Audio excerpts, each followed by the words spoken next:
नमस्कार, बहुत स्वागत है आपका। आप देख रहे हैं ग्रांड ज्योतिष सीक्रेट। कन्या राशि वालों, राहु का नक्षत्र परिवर्तन होने जा रहा है।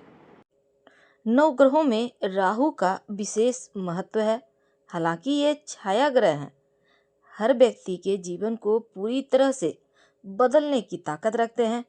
राहु को धीमी गति से चलने वाला ग्रह कहा गया है और एक राशि में करीब 18 महीने तक रहते हैं। तो राशि चक्र में गोचर करेंगे। अगर हर राशि में तो कई साल लगते हैं, लेकिन शनिदेव और गुरु जो बृहस्पति हैं उनके बाद राहु ही एक ऐसा ग्रह है जिनकी गोचर की अवधि अधिक होती है। तो राहु इस समय नक्षत्र परिवर्तन करने जा रहे हैं। देखिए, राहु क्रूर ग्रह हैं और शनिदेव के नक्षत्र उत्तरा भाद्रपद नक्षत्र में प्रवेश कर चुके हैं। तो उत्तरा भाद्रपद नक्षत्र के तीसरे पद में गोचर कर रहे हैं और 10 जनवरी 2025 तक यहीं पर रहेंगे। राहु के नक्षत्र परिवर्तन का सबसे ज़्यादा प्रभाव नकारात्मक और सकारात्मक दोनों ही तरह का हालांकि प्रभाव होता है। जैसे कि उत्तरा भाद्रपद नक्षत्र में राहु हो तो व्यक्ति इस पीरियड में धार्मिक हो जाता है, सिद्धांतवादी होता है और वैवाहिक जीवन में थोड़ा सा राहु अलगाव भी करवाता है। मांसाहारी होना, हड्डियों की मुश्किलें परेशान करना, शत्रु पीड़ा होना, ये नकारात्मक पक्ष हैं। हालांकि वैदिक ज्योतिष के अनुसार अग्नि तत्व है और यहाँ पर सभी नक्षत्रों में इसे स्थिर नक्षत्र माना जाता है।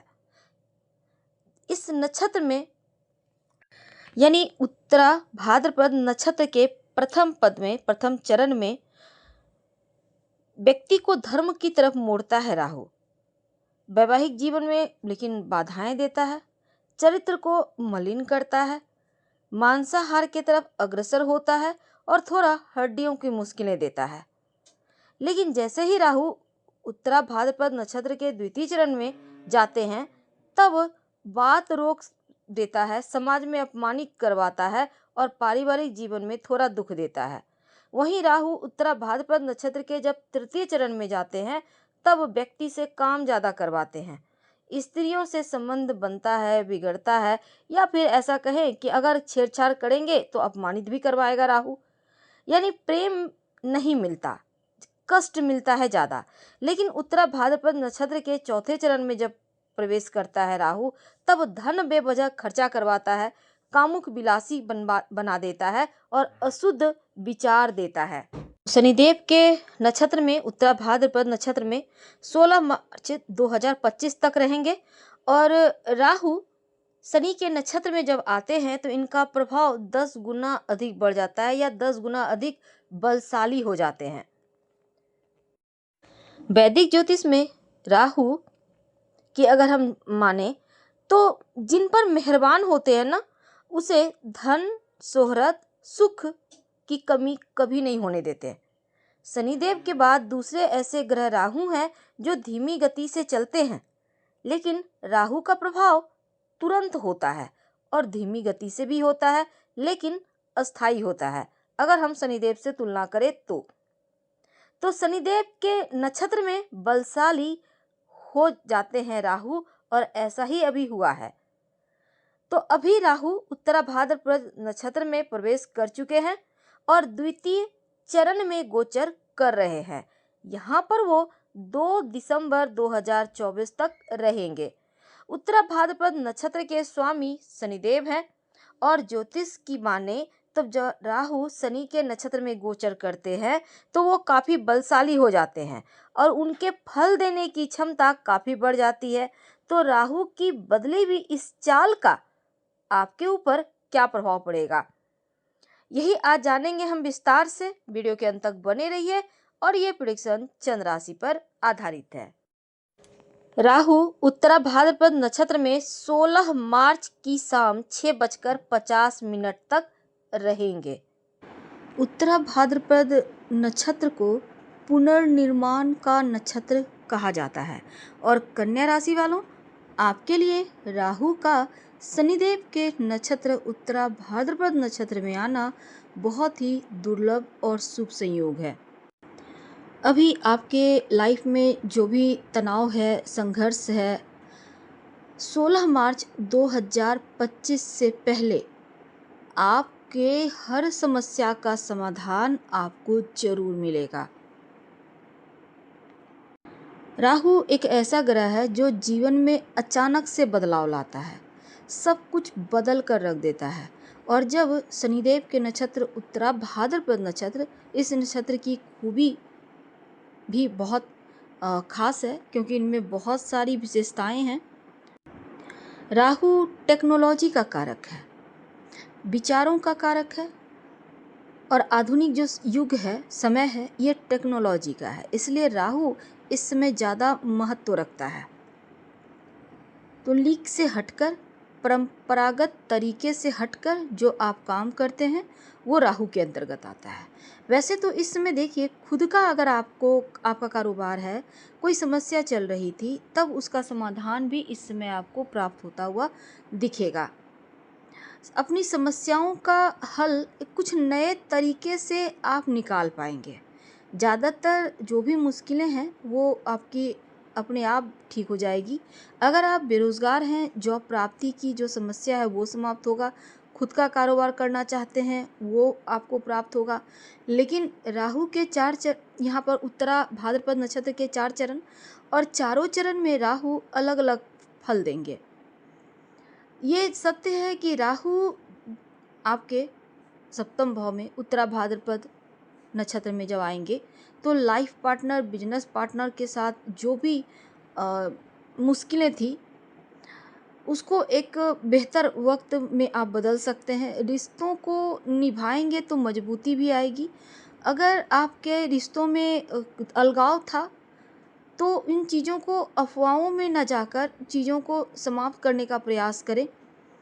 और इनकम को बढ़ाने के लिए इस पीरियड में अगर आप नए तरीके ढूंढेंगे तो कामयाबी ज़रूर मिलेगी। इस पूरे राहु के गोचर काल में आपको इसके फल तो मिलते ही रहेंगे। अब देखिए, जैसे हमने कहा कि उत्तरा भाद्रपद नक्षत्र 4 चरण में है, तो चारों चरण में के स्वामी अलग अलग हैं और अलग अलग फल भी मिलेगा।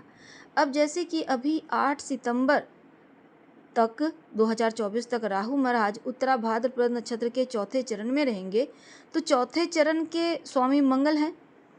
और यहाँ पर देखिए, आपके लिए एनर्जी लेवल बहुत ज़्यादा, रहस्यमयी ऊर्जा पैदा होगी, पराक्रम बढ़ेगा, काम करने का तरीका चेंज होगा। चुनौतियों से बाहर निकलने के लिए आप कुछ अलग तरीके से काम करेंगे।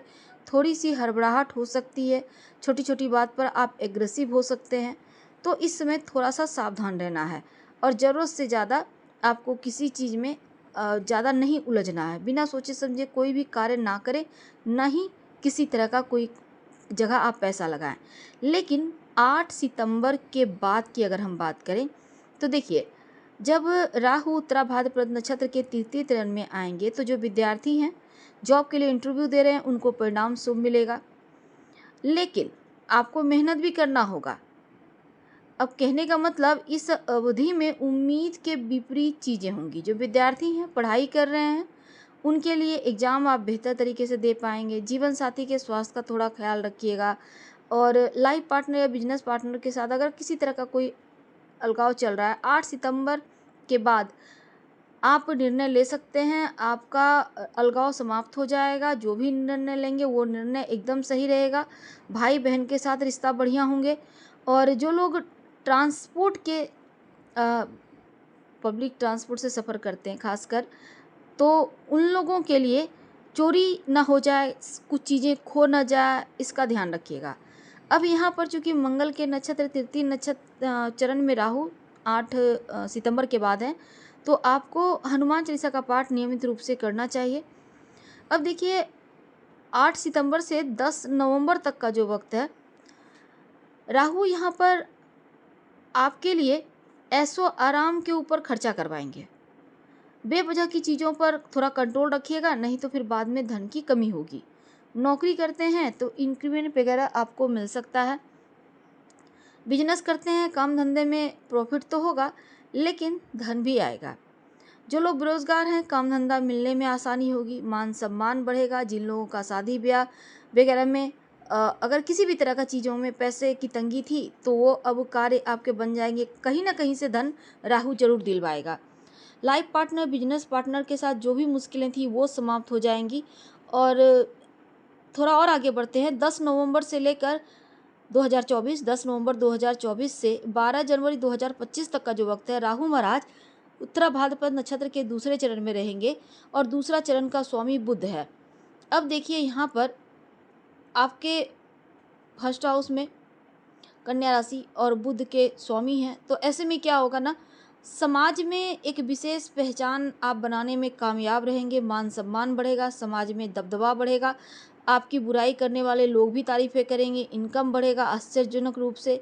और इस अवधि में जीवन साथी का साथ भी मिलेगा, तो समय अच्छा है। इस अवधि में अपने जो राशि के स्वामी हैं, यानी कि आपके राशि के स्वामी जो बुध देव हैं और उन्हीं के नक्षत्र में आएंगे राहु, तो आप ओम बुम बुधाय नमः का जप कर सकते हैं। इससे आपको फ़ायदा जरूर होगा।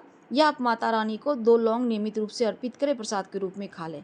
12 जनवरी 2025 से 16 मार्च 2025 तक राहु आपके उत्तरा भाद्रपद नक्षत्र के पहले चरण में होंगे और ये चरण सूर्यदेव का है।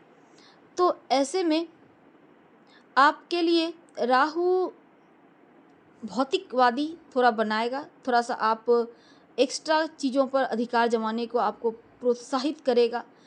समाज में अपने इमेज को बना कर रखिए, नहीं तो यहाँ पर राहु गड़बड़ करेगा। और इस समय आपको खासकर आपके जो अधिकार हैं उसको लेकर आप सजग तो रहें, पर ओवर कोई भी चीज़ नहीं होना चाहिए, ज़्यादा अति नहीं होना चाहिए। अब राहु यहाँ पर आपके लिए ज़्यादा अग्रेसन दे सकता है, तो क्रोध कम कीजिएगा, नहीं तो इमेज खराब करवाएगा राहु। सार्वजनिक रूप से किसी को भी अपनी चीज़ों को, अपनी बातों को ना बताएं, और नहीं तो फैलने का भी खतरा है। खासकर अपनी गुप्त बातें किसी को ना बताएं, सावधान रहें। अगर आप विदेश यात्रा करने के लिए जाना चाह रहे हैं तो अचानक से काम बन जाएगा, आप जा सकेंगे। इसमें राहु के मंत्र का खूब जप कीजिएगा और भगवान सूर्य को जल अर्पित कर सके या उनको प्रणाम कर सके तो अति उत्तम रहेगा। तो हम आपसे विदा लेते हैं। जानकारी अच्छी लगे तो लाइक कर, सब्सक्राइब करें, शेयर करें, कमेंट